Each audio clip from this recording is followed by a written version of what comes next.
अस्सलामुअलैकुम welcome back to my channel miss Basmini world. ఇది వచ్చి పార్ట్ 2 అనమాట. దయ్యం స్టోరీ కంటిన్యూ అనమాట. సో ఆ రోజు నేను చెప్తున్నాను కదా ఎక్కడ స్టాప్ చేస్తున్నానండి.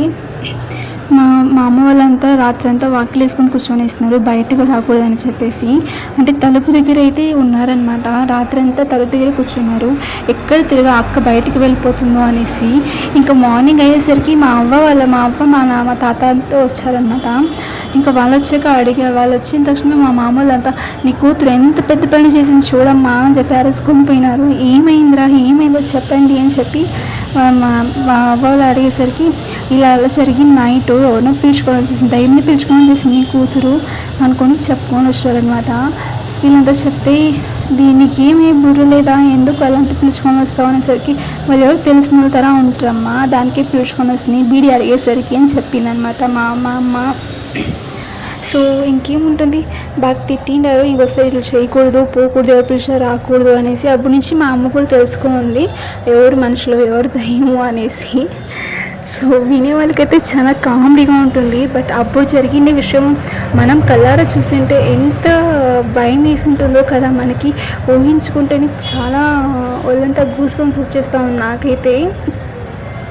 ఇంకా నెక్స్ట్ మా మమ్మీ లైఫ్ స్టోరీ నేను ఇంకా చెప్తాను మీకు. ఇంక ఇది వచ్చి పార్ట్ దయ్యం స్టోరీ కాబట్టి సో ఇంతకీ క్లోజ్ చేసుకుంటున్నాను. స్టోరీ ఇది ఇంతే ఉంది. బట్ మా ఊళ్ళో చెప్తారు ఎక్కువ దయ్యాలు ఉన్నాయి అంటారు. నేనైతే చూసింది లేదు, మా మమ్మీ చూసింది. మేము ఎప్పుడు పోయినా సరే అక్కడ ఫుల్ విలేజ్ అనమాట అది. సో 6:37 అయితేనే ఫుల్ మబ్బుగా అయిపోతుంది. విలేజ్ అంటే అట్లే ఉంటుందని తెలుసు, బట్ ఇంకా మబ్బు చాలా అయిపోతుంది మా ఊళ్ళో అయితే. సో అందుకే మా ఊరు పోతే బయట రావాలంటే కొంచెం భయం అవుతుంది. ఇంటి ముందరైతే లైట్స్ ఉన్నాయి, కానీ ఇంటి ముందర నుంచి అంతా ఫుల్ చింతమాన్లే ఉన్నాయన్నమాట. సో ఎక్కడ చూసినా చింతమాన్లే ఉన్నాయి కాబట్టి లైట్స్ ఉండవు ఎక్కువ. ఎక్కడ చూసినా ఎవరో కూర్చోన్నారు, ఎవరో ఉన్నారు అన్నట్లే అనిపిస్తుంది నాకైతే. మీకు ఎప్పుడైనా అలా అనిపించిందా? అలా అనిపించింటే నాకు కమెంట్లో చెప్పేయండి. ఈ రోజుతో నా సబ్స్క్రైబర్స్ 600 అయిపోయినారనమాట. వాహ్, రియలీ ఆసమ్ కదా, చాలా హ్యాపీ అనిపిస్తుంది నాకైతే. ఇది స్మాలే కావచ్చు, బట్ మాకైతే చాలా హ్యాపీగా అనిపిస్తూ ఉంది.